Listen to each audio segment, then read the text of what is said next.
Désobéir au Créateur suprême, c'est obéir à Iblis, le banni, le maudit, le damné, l'esclave mortel, l'ennemi déclaré, et à tous ses chipots. Les génies mécréants, les djinnkaf, les sorciers, les mécréants, les dirigeants mécréants à sa solde, et à toute mécréance déguisée en religion. Subhanallah. Qu'Allah nous éloigne de cela. Amen. Kailo Kailo Darfel les gens Trakaratallah, salam shalom à tous, parlons paix, amour, joie. Shimam barak à tous. Ne pas faire ce que le Créateur t'a recommandé de faire, c'est faire ce que Iblis t'autorise de faire. Oui. Autoriser le blâmable et interdire le convenable fait de toi un mécréant, frère, oui. Car le croyant, c'est celui qui interdit le blâmable et autorise le convenable. J'ai le cœur fendu quand j'entends certains guides dire Ko Djeneyao, Nyamoroyao, Dolomio, le jeu du hasard, j'en passe. Quoi te morobos la mayalao. C'est-à-dire, ça ne fait pas de vous un mécréant. Quel amalgame des choses. Comment avons-nous compris cette religion? Frères et sœurs, au même titre que celui qui s'est privé de l'associationnisme, du péché du sexe, de l'alcool, la drogue, oui, qui craint son Créateur avec la dernière énergie, tu es considéré par certains guides comme étant musulman, au même titre que ce dernier.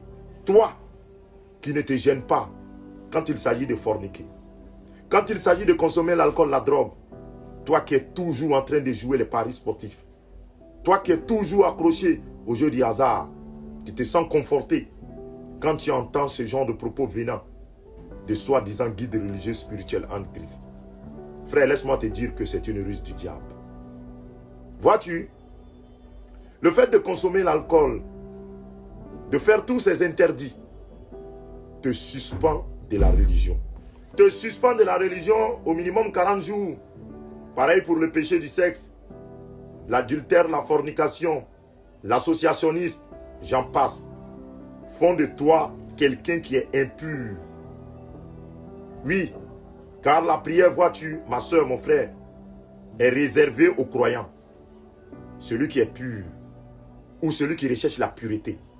Celui qui recherche le pardon, la pitié de son Créateur, pour celui qui veut se repentir.